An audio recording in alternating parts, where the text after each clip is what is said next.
دستار والی بچی بڑی ہے.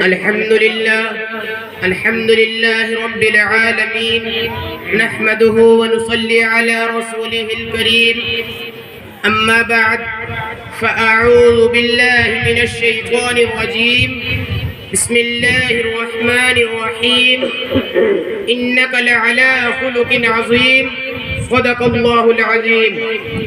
محترم بزرگوں اور دینی بھائیوں، پردہ نشین میری مائیں اور بہنوں، السلام علیکم ورحمۃ اللہ وبرکاتہ. وعلیکم السلام ورحمۃ اللہ.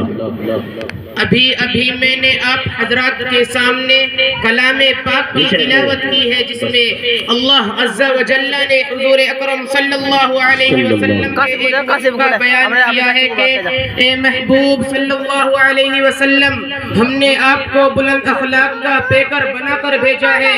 چنانچہ حضور پاک صلی اللہ علیہ وسلم کی حیات طیبہ میں اعلیٰ ترین اخلاق کے نمونے ملتے ہیں. آپ صلی اللہ علیہ وسلم نے امت کو حسن اخلاق کی بہت زیادہ تعلیم بھی فرمائی ہے. آپ صلی اللہ علیہ وسلم کے اخلاق کا یہ عالم تھا کہ کوئی آپ کو گالی دیتا تو آپ اس کو دعا دیتے، کوئی برا بھلا کہتا تو مسکرا کر گزر جاتے، اس کو برا بھلا نہیں کہتے. ایک مرتبہ آپ صلی اللہ علیہ وسلم طائف تشریف لے گئے کہ وہاں کے لوگوں کو ایک اللہ کی عبادت کی دعوت دی. آپ صلی اللہ علیہ وسلم کا پیغام سن کر وہاں کے سردار بگڑ گئے اور بہت بے رخی اور ترش روئی سے پیش آئے. جب آپ صلی اللہ علیہ وسلم واپس ہونے لگے تو شریر اور بدماش بچوں کو پیچھے لگا دیا کہ انہوں نے اتنا پتھر آپ صلی اللہ علیہ وسلم پر پھینکا کہ آپ صلی اللہ علیہ وسلم کے جسم اطہر سے خون جاری ہو گیا اور جوتے مبارک خون سے تر ہو گئے. آپ صلی اللہ علیہ وسلم نے ڈھال ہو کر ایک باغ میں بیٹھ گئے. اللہ کی رحمت کو جوش آیا اور ایک فرشتہ آپ صلی اللہ علیہ وسلم کی خدمت میں حاضر ہوا اور کہا کہ آپ اگر حکم دے تو دونوں جانب کے پہاڑوں کو آپس میں ملا دے، یہ بستی والے اسی میں پس جائے، مگر قربان جائے اپنے آقا صلی اللہ علیہ وسلم کے اعلیٰ اخلاق پر کہ آپ صلی اللہ علیہ وسلم نے فرمایا کہ یہ مجھے پہچانتے نہیں، ورنہ ایسا نہ کرتے. اگر یہ آج ایمان نہیں لائے تو اللہ کی ذات سے امید ہے کہ ان کی نسل ایمان لائے گی. اور ایسا ہی ہوا.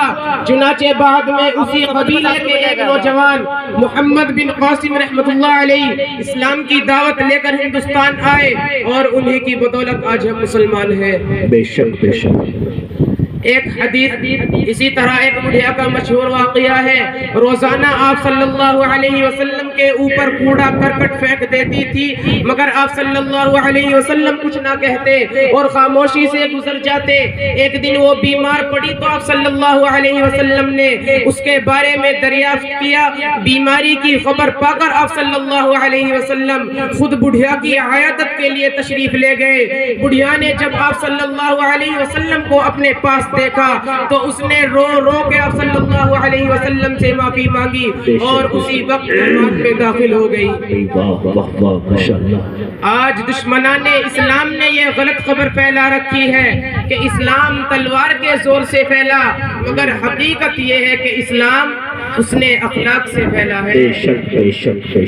ایک حدیث میں آقا صلی اللہ علیہ وسلم نے فرمایا جس کا مفہوم یہ ہے کہ مفلس وہ نہیں ہے جس کے پاس روپیہ پیسہ اور مال و دولت نہ ہو، بلکہ مفلس وہ ہے جو قیامت کے دن بہت ساری نمازیں، روزے، زکوٰۃ، حج اور تلاوت و تسبیح کا ذخیرہ لے کر حاضر ہوگا، مگر کسی کو گالی دی ہوگی، کسی کو برا بھلا کہا ہوگا، کسی کا حق دبایا ہوگا، اس نے جو لوگوں کا حق مارا تھا اس کے بدلے میں اس کے نیک اعمال ان کو دے دیے جائیں گے، یہاں تک کہ اس کی تمام نیکیاں ختم ہو جائے گی.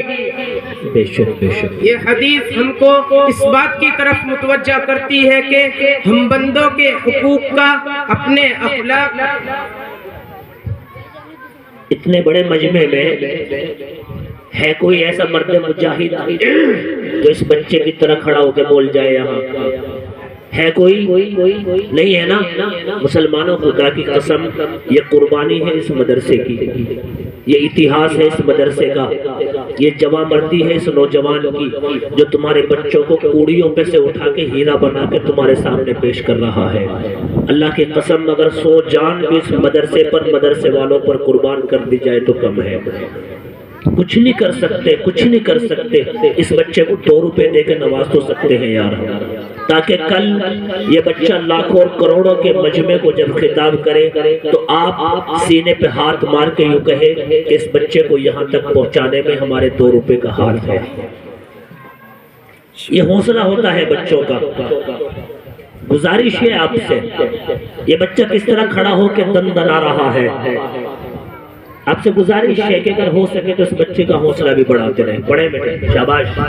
یہ حدیث ہم کو اس بات کی طرف متوجہ کرتی ہے کہ جی بیٹا، بندوں کے حقوق کا، اپنے اخلاق اور معاملات کا بہت زیادہ خیال رکھے اور اپنی ذات سے کسی کو کوئی تکلیف نہ ہونے دے، جہاں تک ہو سکے لوگوں کے ساتھ بھلائی کرنے کی کوشش کرے تاکہ ہمارے نیک اعمال ہمارے پاس محفوظ رہے۔